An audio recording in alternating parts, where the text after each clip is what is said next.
those of you that have done family reunions with us before, you know that we always read a psalm and a prayer to get things kicked off in the right fashion. And I'm going to do that. I was talking to my wife yesterday on the way to church, and I said, you know, it's about remembering.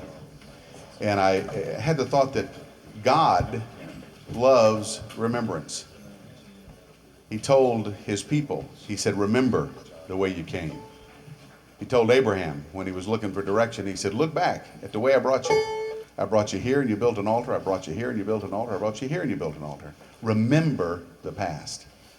There's really no way to go forward unless you remember what's gone before. And the reason we're here at the Ryman, standing on this stage, is to remember. So it's going to be a time of remembrance. Here's what it says. Psalm 33. Good people cheer God. Right living people sound best when praising. Use guitars to reinforce your hallelujahs. This is Psalm 33. Play his praise on a grand piano. Invent your own new song to him.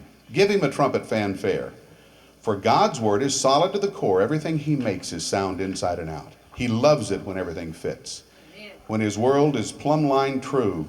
Earth is drenched in God's affectionate satisfaction. The skies were made by God's command. He breathed the word and the stars popped out. He scooped sea into his jug, put ocean in his keg. Earth creatures bow before God. World dwellers, down on your knees. Here's why. He spoke and there it was, in place the moment he said so. God takes the wind out of Babel pretense. He shoots down the world's power schemes. God's plan for the world stands up. All his designs are made to last. Watch this. God's eye is on those who respect him. The ones who are looking for his love. He's ready to come to their rescue in bad times. In lean times, he keeps body and soul together. Father, thank you for keeping our bodies and souls together. We're missing some today, and they're with you. We trust.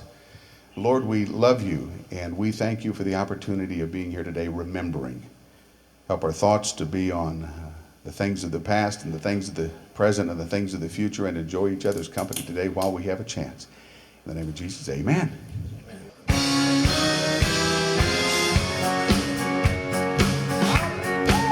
Gonna have a family reunion,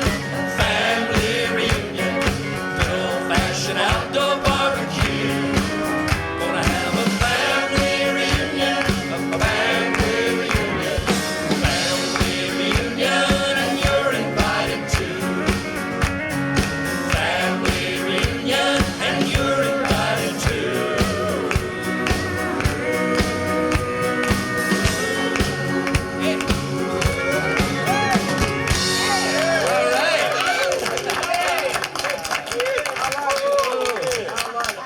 Is there anybody in this group right here that doesn't get a special little tingle knowing we're back at the Ryman Auditorium? I mean, isn't this a special place? Yep. What do you think of when we come back here? I tell you what I think about. I think about the first time that I was standing on this stage in 1967. My first time when Ernest Tubb brought me out. How it wasn't a tingle, it was like first time out here. I thought Roy Acuff brought you out the first time. No, it was Ernest Tubb. I got the picture and everything. Ferland, what do you think about? You were a very important member of the Grand Ole Opry back in the 50s when the show was here. It meant, I don't know how to say it, Bill, but I guess most everybody that comes on now and all the new members and all, they say what I was thinking too. You know, when I've never had a feeling like it on any kind of stage since. And although I haven't been a Grand Ole Opry member since I replaced Arthur Godfrey and had to take a leave of absence back in '57, I'm still as much of the Grand Ole Opry as any of the members that's here because I know what it stands for, and without it, we'd have missed a lot of fun and fellowship. I get emotional really when think of, like He's you always said, been that Ernest way. Tubb and Acuff and the ones that. How did Simon feel? How did you feel, Simon? I didn't feel too bad. I was glad. The only thing is, when I got out on stage, they wouldn't let me off and Furley get mad at me. No, I didn't either. I tried to help you. Brother Vito, you know, and some of the old timers, man, it's not the same, but with all the other ones gone, you know, but Well, they're I here just with thank us the today. Lord They're watching. that I've been part of it, you know, and I'm so tickled they called me to want to know if I could make this one for this reunion. And I felt better all over more than anywhere else. Did anybody here in this group ever have to follow this man on the stage? How could you? Because I feel so sorry for you if you You did. couldn't. You couldn't? No. You ought to I travel went with him for a ahead of living. Like following Elvis Presley. I went ahead of him. The first time I ever worked, I worked with Ferlin and Hank Lachlan Yeah. and Carl Smith down in Pensacola, Florida. It's first starting out, so I didn't have to worry about following him. I was in front of him. They used to have a saying about Furlan. They used to say, the star of any stage he steps on. Or so I fell off of it. You did have a bad fall. You fell off the stage down in Memphis, didn't you? No, I was doing an imitation of Webb Pierce. I'm serious. No, it's true. You didn't have to carry that And I'd say, there stands the glass, fill it up. Fill it up to the brim, fill it again.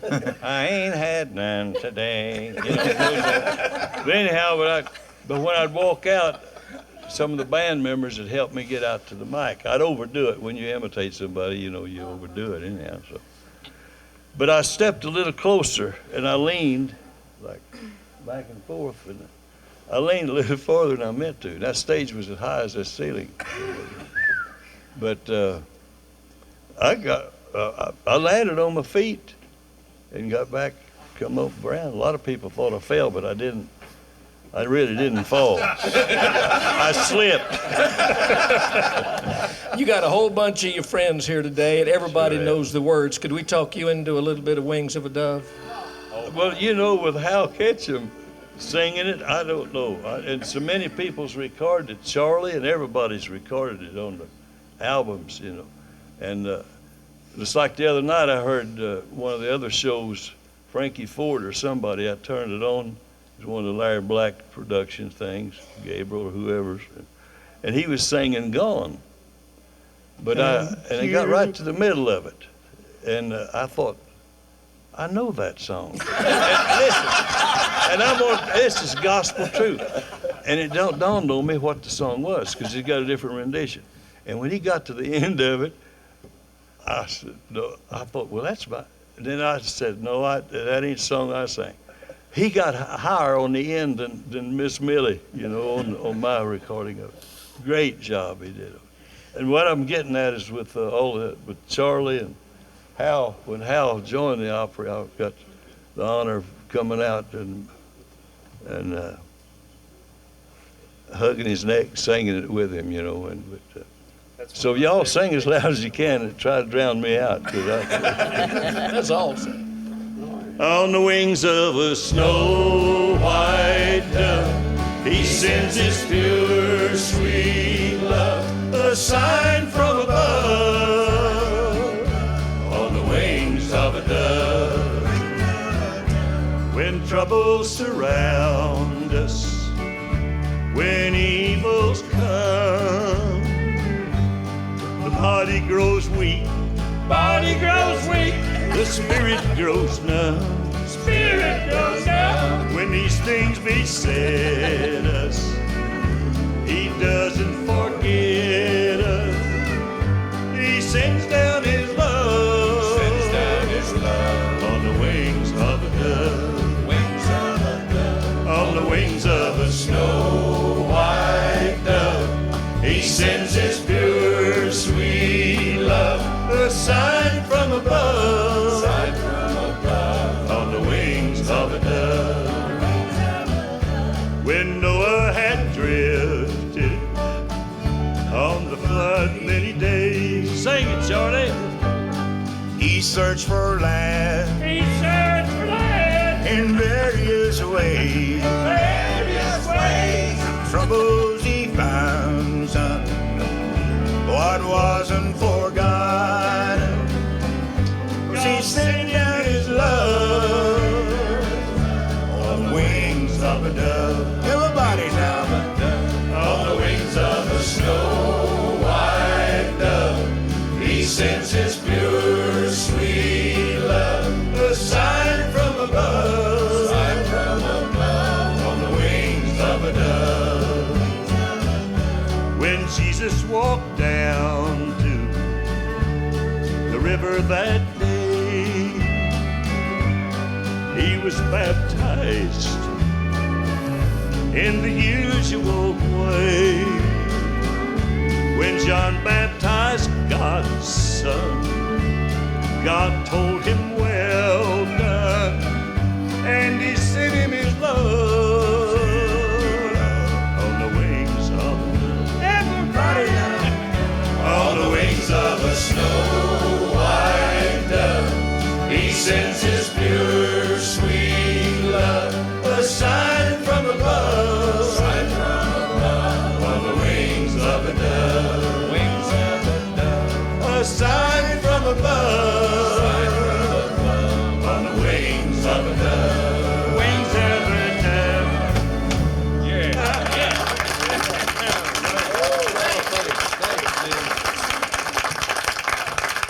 Gene Shepard, I guess you've known Furlan longer than anybody here. When and how did y'all known him meet? too long. When and how did y'all meet? Oh, Bakersfield, California. Furlan looked me up.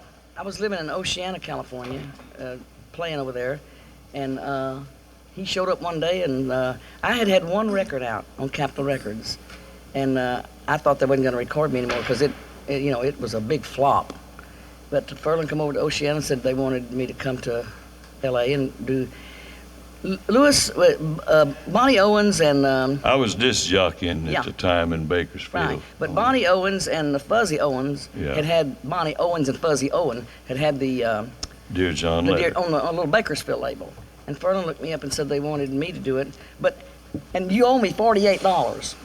I Why? forgot that. Cause he was leader on the session and he didn't do nothing. No, you know, He wasn't going to talk. We couldn't get nobody to talk. I didn't plan it because didn't plan on the it. first record, no, honestly, on the first record that she had out, Speedy West and Jimmy Bryan was musicians. Yeah, Speedy West got equal billing cause They both got equal billing to But you. they put their name on the record because they said that women in country music couldn't sell Yeah. records. So I felt, I mean, I loved both of the guys. They worked with me and I worked with them. But I told Ken Nelson with Capitol, the A&R man, you know, that I said, whenever it came about, I said, well, it should be Gene Shepard, you know. He had me to try to pick songs and stuff. So But they wouldn't Finally- on the session finally- wanted to do the talking. no, I was to play bass like I was doing on the other Oh, you were trying sessions. to play that old guitar and you couldn't play it. Oh yeah, and two yeah, fingers. Yeah, two finger. But anyway, they wanted Bill Woods to do it or Fuzzy Owens Yeah. or Lewis Talley or something, and nobody would do the talking. And he got paid for leader on the session, and finally they talked him into doing the talking. But The I first wasn't records gonna they take shipped it. didn't have your name on them. I know it. Probably has went more if they never had put it on there. The great No. Slim Willett from Oh, yeah. Don't Let the Stars Get in Your Now, Eyes. you remember that when he Oh, crossed his legs? mercy. Did you all remember Slim Willett? Yeah, but anyway, he called. They didn't know. On the flip side of the record was a song called "I'd Rather Die Young," which the Hilltoppers, the pop group, had it out. And Ken said, "This is going to be a big record." Well, Slim Willett called him a couple months later and says, "You know, you got a hit song with this little gal you got." And he said, "Oh," Ken said, "Yeah, I knew that was going to be a big song with Hilltoppers." Slim said, "I don't know what you're talking about." I said, "I'm talking about the one that old boy's doing the talking on." And then they Which was the Dear John letter. which was the Dear John letter. And there then was they- people calling in or talking to some of the distributors and that, you know, who was the guy doing the narration or the Yeah. reading, talking on. And it's, I got 2 of them records that ain't got your name on it. well, did I ever tell you? Be careful. Did I tell this? See, when Jeannie first started, after the record came out and was starting to make a hit and all, so we started touring. But we You needed ain't ever toured till you've toured with him. we needed somebody in her family, or because she was not 21 yet, and so Jean wasn't 21 yet. So That was the her mother, limit, age limit. her folks in the legal department with Capitol Records and the attorneys and that signed a contract for me to be her legal guardian, you know.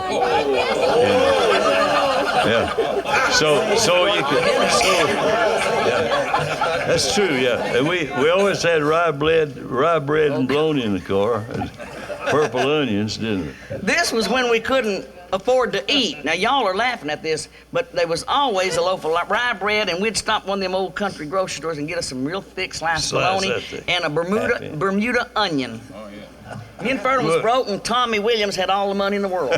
We come in off of one of the tours, and you never see, a lot of people thought that Gene and I were married, you know, because they do that with boy and girl singers. And a lot of people think, well, they're married. Or either you're sleeping with them. Yeah, well, anyhow, but back, so we wasn't married, but I thought about it, I did ever tell you. I never did. Did I ever tell you that? Let me say this. Well, let me say this real quick. Let me say this real quick. This is the best, most wonderful buddy I've ever had. And people think that you have to sleep with somebody if you sing together. You don't. This is one of the most wonderful friends that I have ever had. You're like in a my sister life. to me. I know that, and I know that. You know that, Gene. Why don't y'all sing? But can I finish this, please? But I said to her daddy, bless his heart, he was a fine old man, and I said, I've been thinking about Gene, maybe, I said, would you care if we got married? And he said, now that's what me and Mom was talking about. I said, we was afraid this would happen. I said, well, is it because you're afraid we may have children and leave them with you, or and be on the road all the time and everything?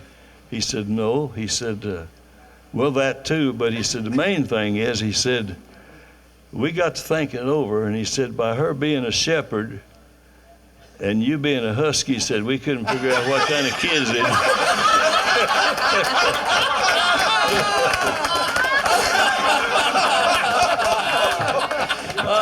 You can only follow that with a song. Do the Forgive Me, John. Once again, thank goodness for Nashville musicians.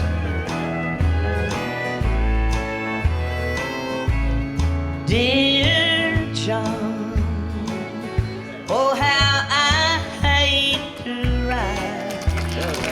Dear John, I must let you know tonight that my love for you has died away like grass upon the lawn. And tonight I'll wed another, dear John. I was overseas in battle when the postman came to me, and he handed me a letter. I was as happy as I could be, for the fighting was all over and the battle had just been won. Then I opened up the letter and it started, Dear John. Dear John, oh how I hate to write. Dear John, I must let you know tonight that my love for you has died away like grass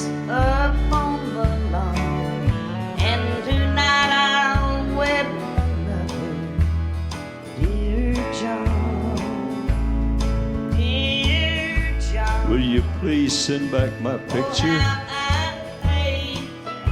My husband wants it now.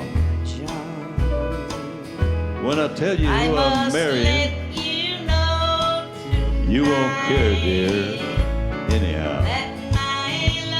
Now the ceremony has started.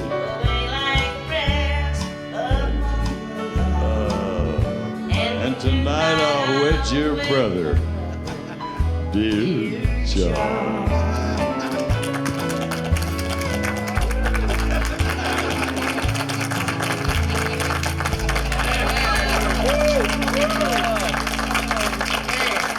Oh, somebody wiped the goosebumps off. Oh, man. We may have just finished this show. After that record sold 1 million, I went to Ken Nelson. I said, "You still think there ain't no place in country music for women?" There you go. Thank you, ma'am. Thank you. Bill, that was in 1953 because I was on my way to California to play some dates.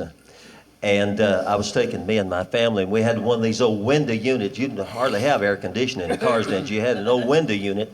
We was going across that desert out in Arizona to California, and I was a button pusher on every country radio station because I had a song that had been real hot, and I was going to see if I could hear me. All I heard was "Dear John." Every time I punched a station, they was playing "Dear John." Let me tell you a little story. We was on our way back down to L.A. to do the follow-up, and they all wanted to stop, and I was dumber than owl manure, you know. And I said, they wanted to stop and get a billboard.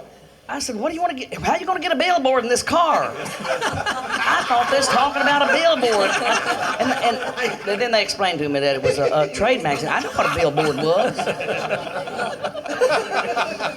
I learned everything I know from her. Say that in Not the yet, microphone, you Celie. Not yet, anyway. She talks like that, it makes me so nervous because I tried to learn everything I know from her. That's scary. May I tell a quick Look at the story? color of your hair, and you'll know better. Mine is real blonde. So is mine. That's what it said Gray on around the box, edges. anyway.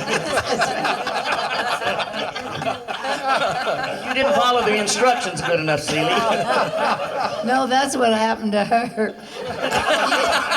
You know what a redhead is, don't you? A redhead is a blonde who couldn't read the instructions. Hair color. You know what a redhead really is? Sitting between two blondes is a referee. No, I just want to say something. When she started singing, Jim Ed and I both just, get chills. And I want to tell a story about Connie Smith one night because it is such a great compliment to Shepard. I came in the back area of the Opry, and as I drove by, I saw Connie sitting in her car, and she was kind of leaned over against the window. And so I was watching. I parked my car and got out, got my things. She was still leaned over there. And I thought, gee, I wonder if something's wrong. So I went over and I tapped on the window, and I said, she rolled the window down. I said, "Connie, are you all right?" She said, "Yeah, I'm fine." She said, "I just can't cut off the radio when Gene Shepard's singing." Isn't that a great compliment? I feel the same way. I just wish I could listen to her on the radio instead of work with her, don't you, James? I like both. Thank you, Jan. Good way out. Gee, yeah, listen, Gene and I have been working together over in Branson some. Got to go on the It's such a great pleasure to work with these. It's a pleasure to work with the people who you like and respect.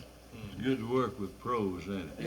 Yes. That's what it I should love be. it every time she's on there, and I introduce her sometimes, and I say she is the matriarch of the Grand Ladies of I the had to look Grand that Ole up. I didn't know Opry. what it meant. It's good. It's good. Next to It's like Billboard. a billboard. It's like number one with a bullet. I usually come in with a parachute. Mine said something. It's number one with that black mark against it. It's going down. According to the sheet I've got over here now, it says that Jim Ed Brown and Goldie Hill are going to do a duet. Did anybody tell you all about this? We sure are a long ways apart. Keith, you need to get up and let Jim Ed sit over there. Keith Bilbrey's in a dangerous spot anyway between Jeannie and Jan and Goldie and Jean. All right. Now then. Woo, baby. Now then. Now let's we're talk. tight. Well, now, did you guys ever see? Now, were you on the Louisiana Hayride at the same time? No, we've never done anything at the same time.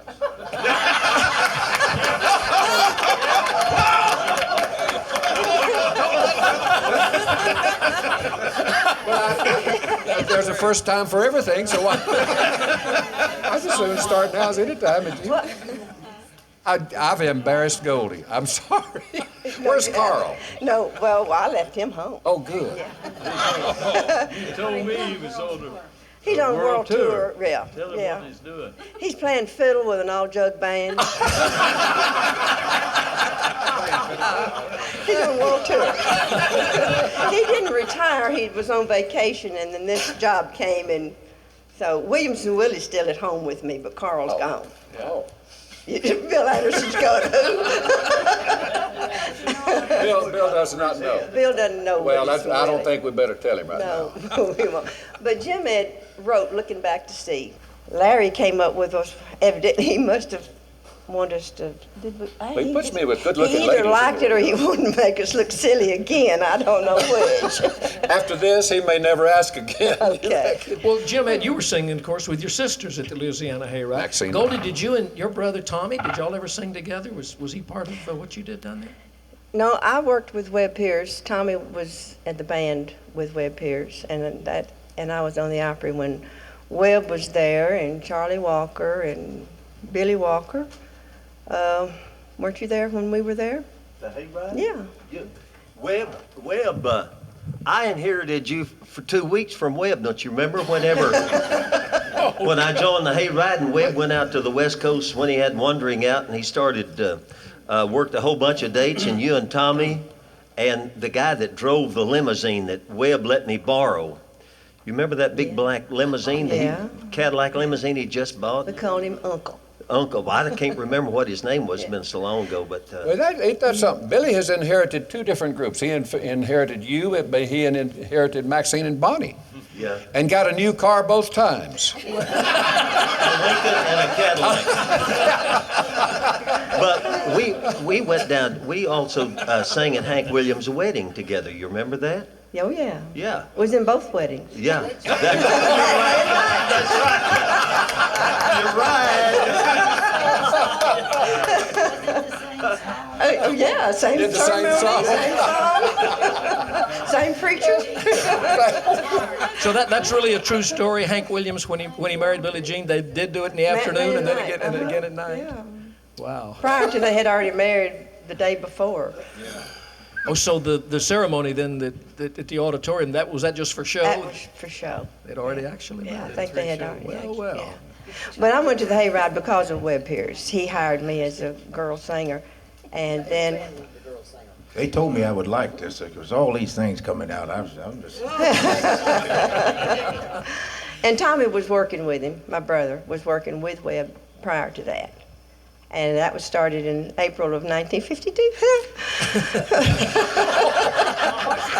Yeah. Then I came to the Opry in the fall of '53. When did you meet and marry Carl Smith?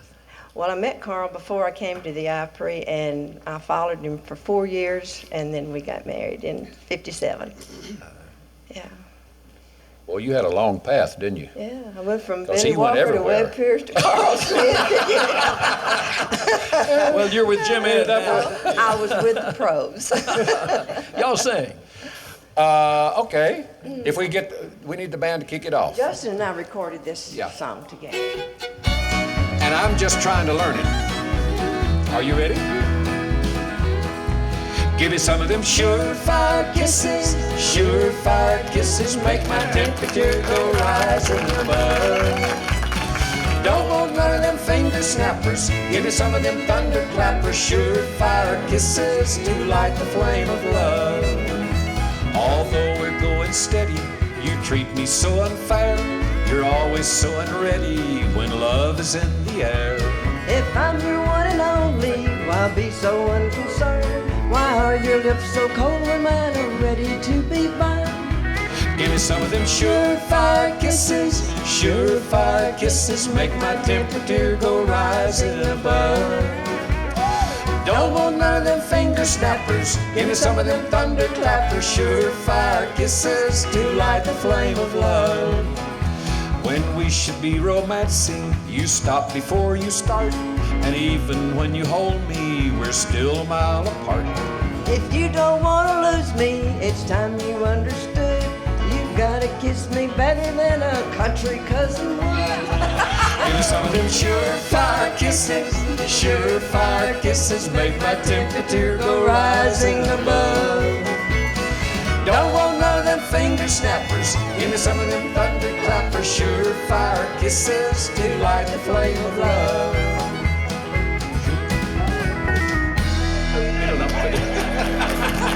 Told you we're pros. Well, it's been a long time since anybody wrote a song about finger snappers and thunder clappers. Who wrote that? I don't know. Did Justin write it? No, I'd have to look on that little piece of paper I brought with me to find out who wrote it. I have no idea. I sure am glad you brought the paper, though. Yeah, we had the words because we just went over it one time before this, so. We worked it up in the back seat of the car, you know. No.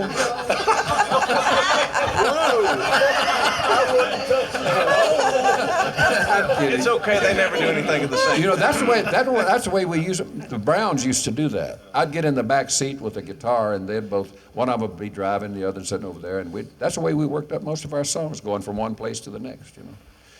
And I just said, well, we worked that up in the back seat of the car. Not really. It has been. I'm going to quit right there. Bill, help me, please. I don't want to, at the risk of getting from a happy mood into maybe something a little bit serious, but we are here today to remember and to remember our friends and people. And I'm looking across this circle, and where Jim Ed is sitting is where our buddy Johnny Russell sat on a lot of these family reunion shows. Talk about Johnny a little bit. Johnny was a great man. I really loved Johnny. He sure did eat a lot. You know, you couldn't pass a town, you know, without him wanting to stop. But Johnny was very humorous. He always had a funny story for you, and he come up with a lot of, you know, great things. But he was a very sincere and honest man in every way that you could imagine. Of course, Charlie Pride, he was a great friend with Charlie's, and Charlie can tell you, I guess, more than I can, because he and Charlie worked an awful lot together. Johnny and I worked a couple of years over in Pigeon Forge together, did a show over there in one of the theaters, but I know he and Charlie worked way back down in his beginning, as well as Charlie's beginning, together on some road shows. But I was out at the hospital.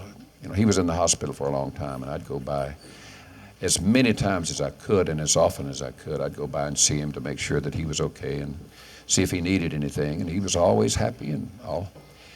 And the last time I saw him, I was there, and I was about ready to leave because I had to come and do the Opry. And he and I had been talking, and he wasn't talking too loud. He was kind of whispering and all. And I started for the door, and I got to the door, and he hollered, "Jim Ed, come here." So I went back to the bedside, and he said, "Are you going to do my song?" And I said, "John, I've already done a few of them." And he said, "No, you know the one I'm talking about." And I said, "John, if you'll turn your radio on, I'll do it tonight."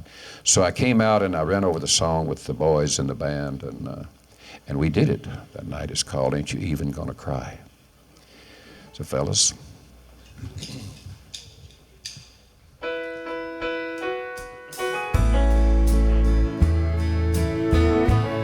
I think most of you know the words to this chorus, so sing along and help me on it.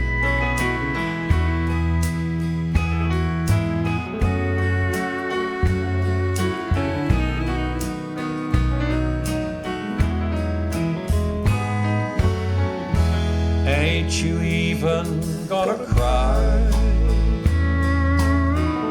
Hey, I'm walking out the door.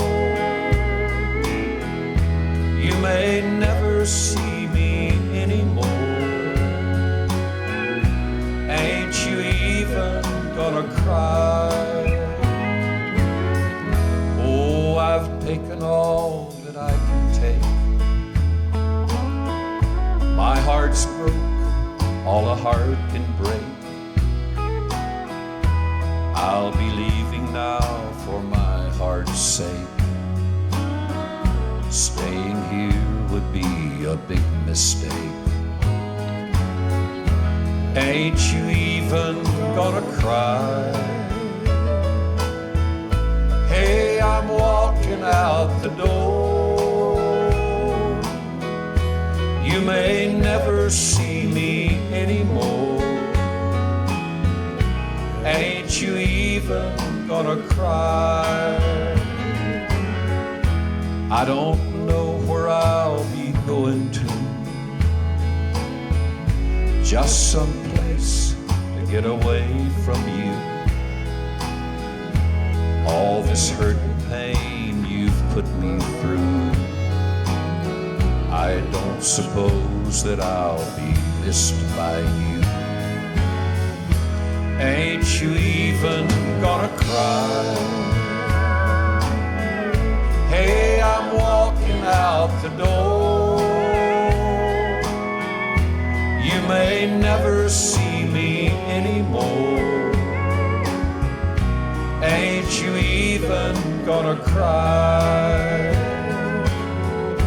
You may never see me anymore. Ain't you even gonna cry?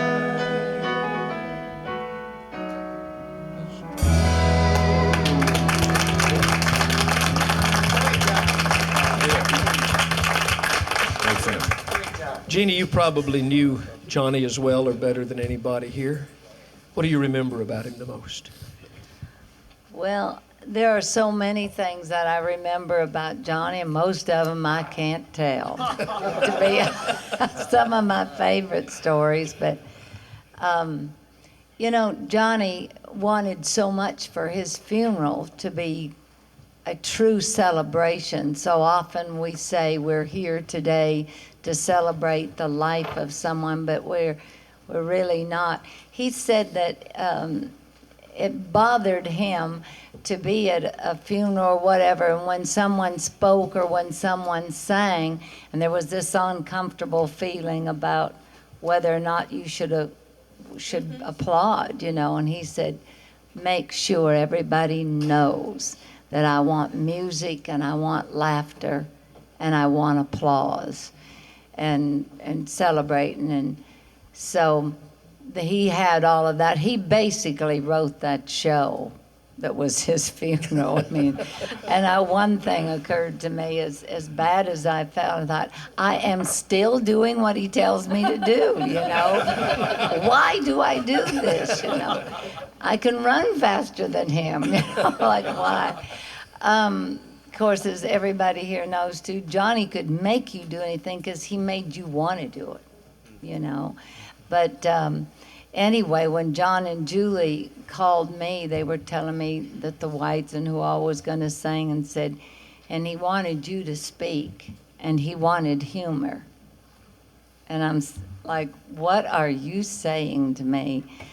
But one of the things Jim had mentioned that I mentioned that morning was I told people that anybody who had not been able to travel with Johnny, it was definitely different. Yeah. And I said, you know, most people judge distance by miles, and some people even judge distance by hours.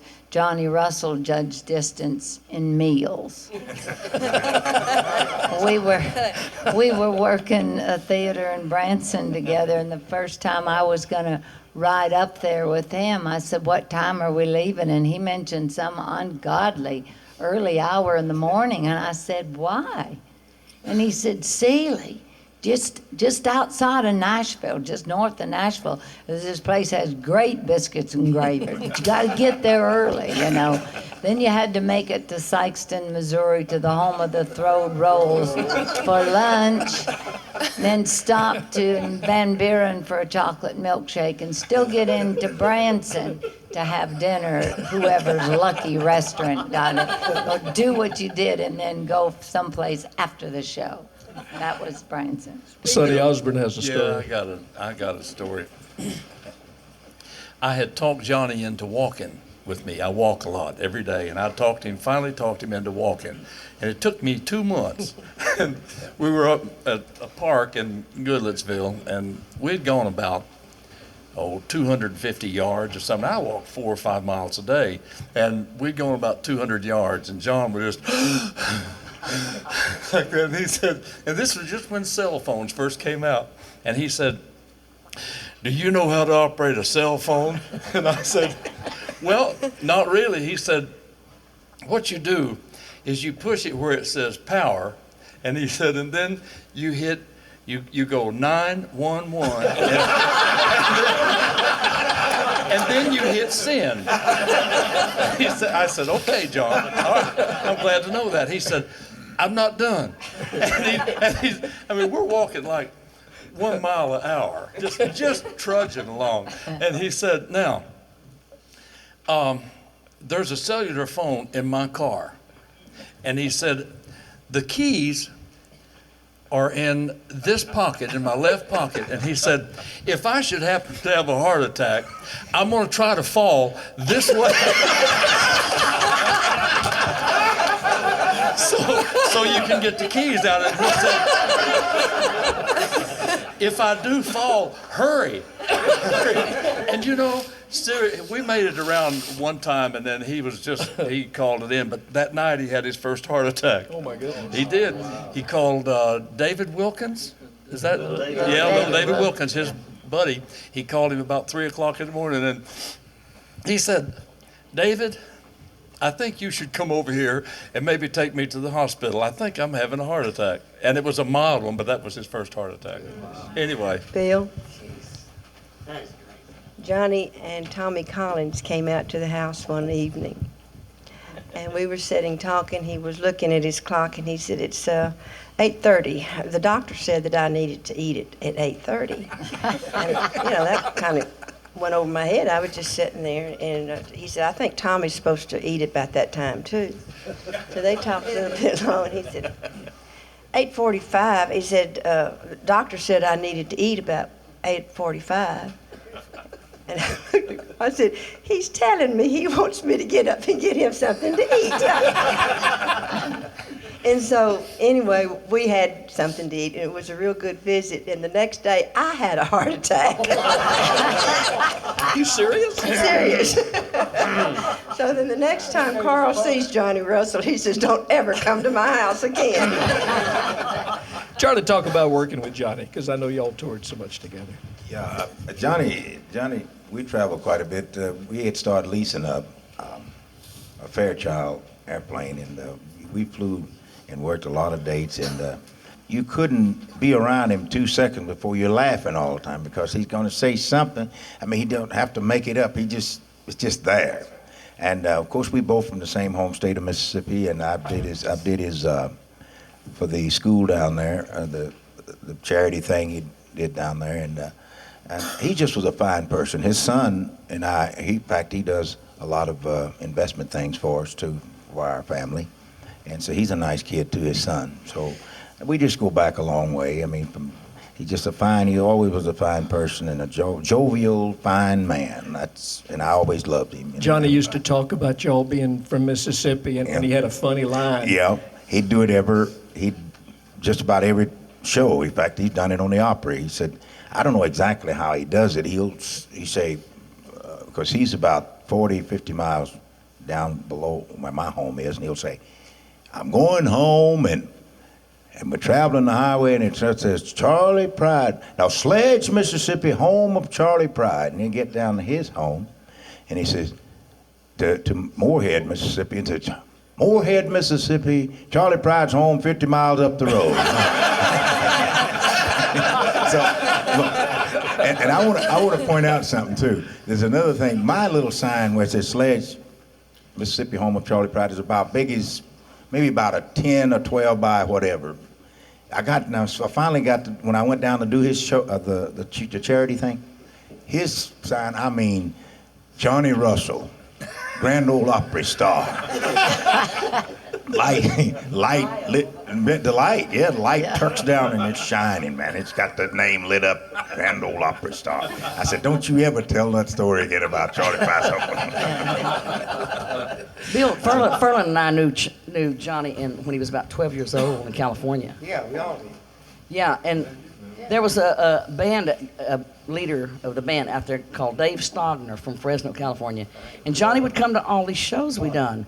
And he wore a pair of overalls. He'd have one gallus hooked and the other one's flung back over his shoulder. And Dave Stogner told me one time, said, we got to find a name, because he wanted to do comedy. He said, we got to find a name for him. Said, Johnny's such a common name. So we named him Elsie Bub. Oh, no. Elsie Bub? The last time I talked to him, I said, hey, Elsie Bub, and he said, oh my God. But that's been many years ago. I think it's important to remember, too, a lot of us in Johnny's final days, and in really the weeks and months that he ended up having to spend in the hospital in really terrible shape, but particularly in those last days, he knew that his time was very limited, and the family let us all know that it was, and so a lot of us went to see him several times all through that. And, you know, you're standing in a room, a lot of people would show up all at the same time. One of the times I went, I know George Jones was standing there, and little Jimmy Dickens, and Melvin Sloan, and a bunch of others. And everybody's standing around his bed trying to cheer Johnny up. And he let that go on. I mean, he would laugh, and, you know, he was having a hard time speaking and everything, but he always got the last word. And I want everybody to know that his sense of humor was intact until the last breath. Yeah. It was Jim great. Ed talked about going to visit him a lot. I was on the road, and I kept trying to call him 3 or 4 days in a row, and I couldn't get an answer. And I finally went up to see him. I said, I've been calling you for 3 days. He said, Jim Ed tripped over the phone cord and unplugged it. Snapped it in two. That's true. I was there. I was too. George Hamilton, you're mighty quiet over there. I'm just sitting here thinking what a privilege it is to be at Grandma's house, to be at my musical home place here at the Ryman Auditorium. And I can't think of anywhere else I'd rather be than here today with my family. All these folks that I've admired and loved and respected and listened to and enjoyed, especially to sit next to Furlan Husky, because he was one of my childhood heroes. We were both children. He was a young feller too, but he was already a hero of mine. And when I first came to the Ryman Auditorium, I met Furlan backstage, and he encouraged me, and he was nice to me. He took time to wish me well. I'll never forget it. My mother and dad used to put a little tag on my coat, and they'd put me on a Greyhound bus in Winston-Salem, where I grew up. It must have been back in the early 50s. And I was still a teenager and early teens. And they'd put a little sign on there that said, this is George Hamilton, and had my address, and said, if he gets lost, call Mr. and Mrs. Hamilton in Winston-Salem. And I'd ride the Greyhound bus all night out to Nashville. Get in early in the morning on Saturday morning, and check in the YMCA up at 7th and Union, and get me a room overlooking the National Life and Accident building, where I could see all the Opry stars going in to rehearse for the Prince Albert show. But I was backstage. One time I remember I came out with my guitar because I was going to try to get on the Junior Grand Ole Opry. You remember that? The Junior Grand Ole Opry. And I had my guitar with me. I never did get on the show that day. They were overbooked, and I had the guitar with me backstage. I managed to slip in backstage at the Opry, and I was carrying my little guitar around in a cardboard case, and Ernest Tubb was backstage, and I got to meet him, and he noticed the guitar there, and he said, are you performing on the Opry tonight? I said, no, sir, I just had it with me. I was trying to get on the Junior Grand Ole Opry today, and he said, well, why don't you come down and do the record shop with us this evening? And he never auditioned me or never heard me sing or anything. He invited me to come down and be on the Midnight Jamboree. I found out later that he did that a lot. He invited people to come sight unseen or never having auditioned them. And he put me on the record shop. And during the show, he was talking about a big March of Dimes telethon that they were having later that evening at the Princess Theater, I believe it was, uptown. He said Chet Atkins is going to be there, and the governor, and the great Gildersleeve is the MC. And he was talking about it, so I was just a kid, but I was presumptuous enough to go up to him after the show and say, is there any way I can get in to see that show up there? I'd sure like to see all them. Chet Atkins is going to be picking up. He said, yeah, that's right. He said, son, you just come along, ride with me. And we went out in front of the Ernest Tubb record shop down on Broadway. And that was the biggest Cadillac I'd ever seen in my life. And he opened the trunk and he put his hand tool leather guitar case in the trunk and set my little cardboard case with my Serenader 1498 guitar in there on top of it. And we rode up the hill to the Princess Theater, and boy, I was in hog heaven. I was riding with E.T., you know, Ernest Tubb. And we got up to the theater and we walked in, and I remember the great Gildersleeve walked up. I'd heard him on the radio and all, and said, Mr. Tubb, I'm Gildersleeve, and we got you down for, I think it's 3 or 4 numbers tonight. And Ernest Tubb turned to that man and said, well, this young man here is a part of my troupe. He said, I'd like to have him have one of the songs on the show. And he put me on the show that night on the telethon, and there was the governor and all these celebrities sitting out there, you know, and the audience and the lights. And I got up, I forgot what I was singing, but I got up and forgot the song in the middle of the song. Billy Bird played the longest turnaround I ever heard in my life. And I could hear Billy play it over and over again, and I could hear Mr. Tubb saying, it's okay, son, you'll be all right, you know, you'll be okay. And he kept encouraging me. I got through the song, and I left the stage in tears. I was humiliated, you know, and I was so embarrassed that I let my hero down. And after the show, we got in the car and he drove me back to the YMCA. Yeah. And as we were going back, I was crying, I remember, and I said, Mr. Tubb, I'm so sorry I let you down. I can't believe I forgot that song. And he said, you know, George, you did all right tonight. He said, I forget my songs a lot too. He said, it's not important about whether you're slick or professional. The main thing is that you be sincere and you love country music. You keep at it, son. And said, you got a gift, you know, and you'll do all right. He said, don't you worry about it. You didn't let me down, and you didn't let yourself down. It was just experience. I'll never forget it. He dropped me off at the YMCA, and he wasn't even mad at me. How about a song from George Hamilton? Well, okay, but before I do, I'd like to dedicate Wings of a Dove, which we did earlier. You're going to sing it again? No, I want to dedicate that to the memory of Bob Ferguson, the man that wrote it. He was my record producer for many years. You were asking for a song, and I was thinking about one that I recorded that at the time Chet Atkins was my record producer. And we recorded a little cowboy song. He suggested it. And nobody jumped up and down on the session or did somersaults about it. It didn't get anybody all that excited. There was another song on the session that I liked a whole lot that was written by a guitar player named Jerry Shook. It was called Mine, and I was real excited about it. And I wanted it kind of like you were talking about. Sometimes people pick out which side they think is going to be the hit.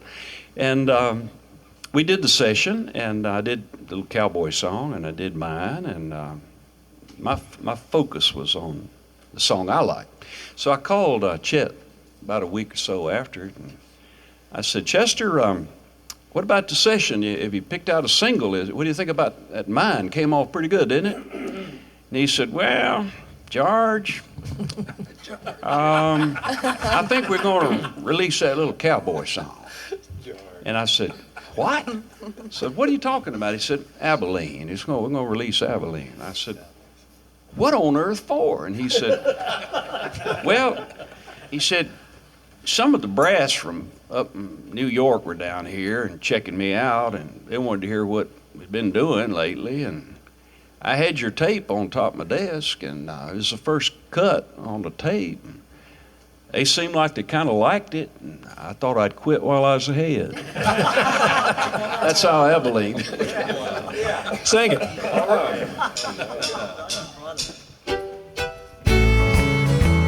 Thanks, Chester.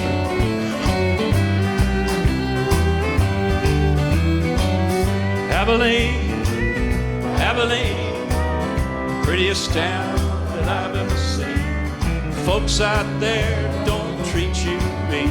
In Abilene, my Abilene, I sit alone most every night, watch those trains pull out of sight. Don't I wish they were carrying me back to Abilene, my Abilene, help me now. Abilene, Abilene, prettiest town that I've ever seen. Folks out there don't treat you mean. Abilene, my Abilene. Jimmy Cap's over there on the guitar. About a hand for Jim.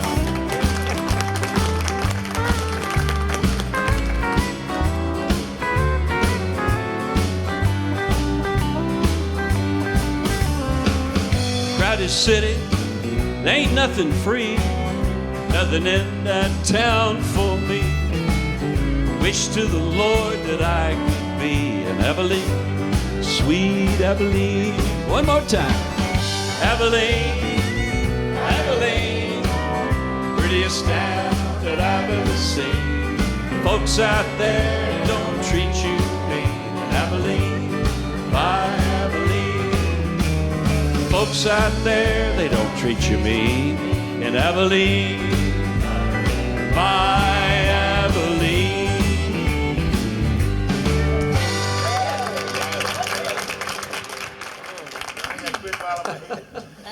Thanks for singing with me, by the way. I appreciate that. And, that's a hard one to hear without one to sing with it.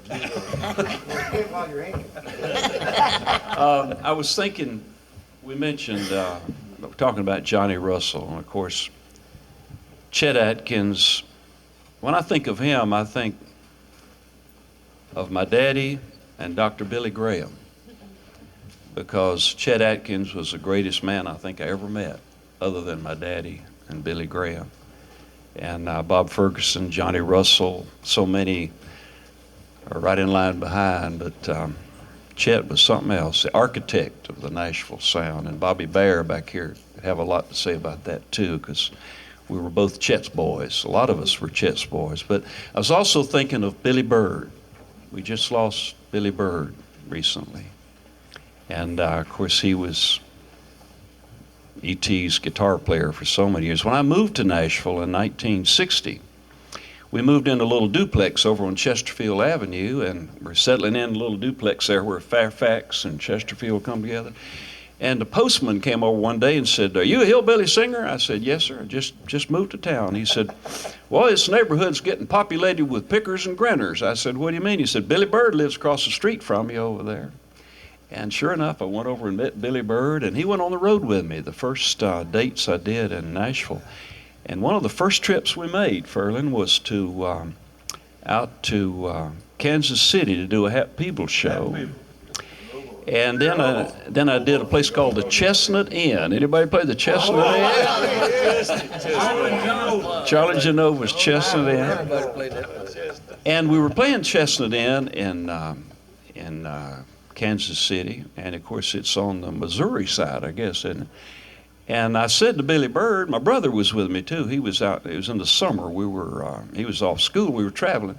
I said to my brother and Billy Bird at breakfast, I said, "You know, this is where Harry Truman's from.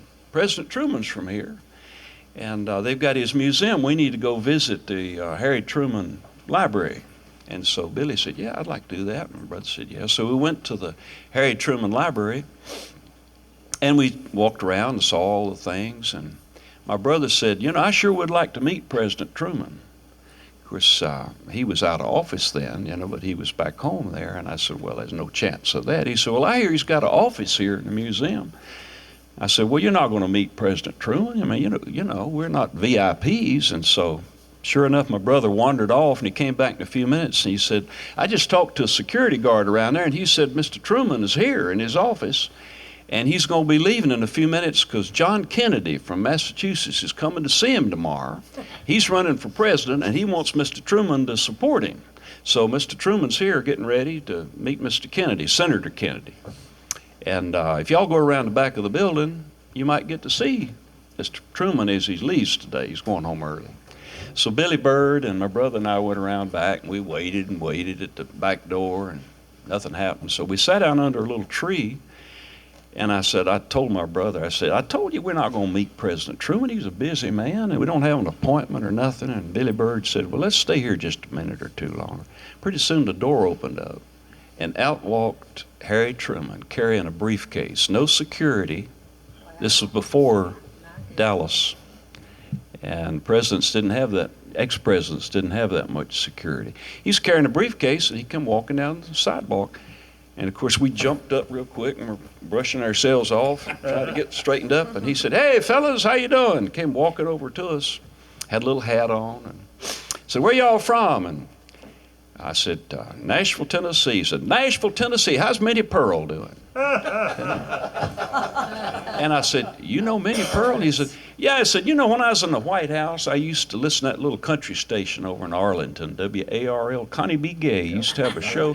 He said, I listened to country music all the time when I was in the White House. And he said, and Rod Brassfield, he's funny, isn't he, you know? And so we got to talking to him, and I introduced Billy. He said, Billy Bird. Oh, pick it, Billy. But he even knew that. Pick it, Billy Bird. So the punchline I want to get to, because I'm talking too much, we're all standing there amazed, you know, that this man knew anything at all about country music or us or whatever. And there was a pause in the conversation, and President Harry S. Truman says, well? And I said, sir? He said, well? And I said, well, what? He said, aren't you going to take my picture? And so we all lined up, and we'd forgotten. We had cameras around our neck and all, we'd forgot. So we all got our picture took. And one of my favorite pictures at home is of Billy Bird, Ernest Tubbs' former picker, who's now home with the Lord, I'm sure. Not gone away, just gone before. There, Billy Bird and I and my brother standing with Harry Truman. He was a people person. Harry Truman was real people. And he loved country music. What a story. I don't know how to follow that. There's a sheet over here with the various songs that everybody's supposed to be doing, and believe it or not, the next one's supposed to be Bill Anderson. Who is he? I don't know. I don't know if he's here or not. That's all about the picture. Yeah, and then I'm going to tell you a funny story about this song. Well, Carol Lee and Dennis and Nora Lee of the Carol Lee Singers, can we all get together somewhere and do this? I'd feel a whole lot more comfortable if we were standing close to one another. Besides, I want to stand between these pretty ladies in their bright red. Sonny Osborne, feel free to play a little banjo on this if you want to. Very little, if any. I don't know that song. Carol Lee fusses at me all the time because I don't do this song very often on the Opry, so we'll do it here. Mike, if you and the guys over there will help us, this is about a photograph. Not the one of President Truman, but about a photograph. 8 by 10, 8 by 10.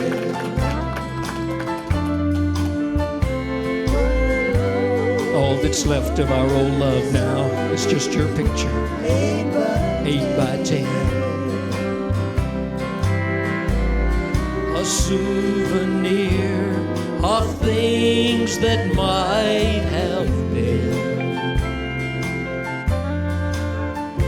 My lonely world is only 8 by 10. 8 by 10. 8 by 10. I remember the night that you gave me this picture. I ought to. I've relived it so many times. I remember how I couldn't wait to get home and put it in the frame. Tell everybody that you were mine. because you were mine. At least until someone else came along and took you off out of my sight. Oh, I'm glad I've still got your picture, 'cause now I can cry on your shoulder every night. 8 by 10, 8 by 10. My lonely world is only 8 by 10.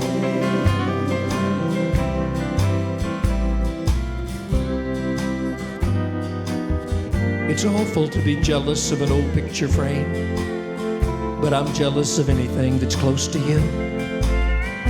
And that frame's holding you pretty tight. And that's more than I'll ever do. I wish I could just be the glass in that frame and be so close to the lips that I love. Oh, I'm glad I've still got your picture, but you know, sometimes a picture's just not enough. 8 by 10, 8 by 10. My lonely world is only 8 by 10. My lonely world is only 8 by 10.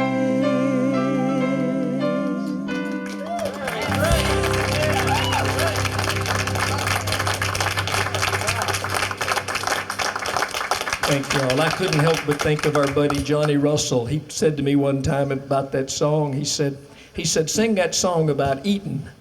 And I said, what about eating? He said, we weren't going to eat till midnight, but we ate by 10. I know everybody here, we've all had practical jokes played on us. And I think that's part of what makes this business. When that song was out back in 1964, I went up to Philadelphia because the song had gotten into the bottom part of the pop charts, and Dick Clark invited me to come do it on American Bandstand in Philadelphia. When we rehearsed the song, they had me seated at a desk with a picture of a gorgeous movie star in a frame. And I was supposed to kind of be looking at this throughout the song. And then towards the end of the song, I was supposed to kind of pick the picture up and really be talking right to the picture. Well, during the rehearsal and all, it went wonderful. And there was this gorgeous, beautiful woman looking back at me through the frame. When the show went on the air, I did not know this. The picture, they said, well, we're going to lay the picture down on the desk and you pick it up on the second verse. Well, the second verse, of course, is the part about being so close to the lips that I love and so forth. So I reached down as serious as I could. I picked up the picture. They had taken the picture of the movie star out and inserted a color 8 by 10 of a chimpanzee. This is live television, and I'm sitting there looking at that monkey saying, I'm so close to the lips that I love it. Well, practical jokes are a fun part of this.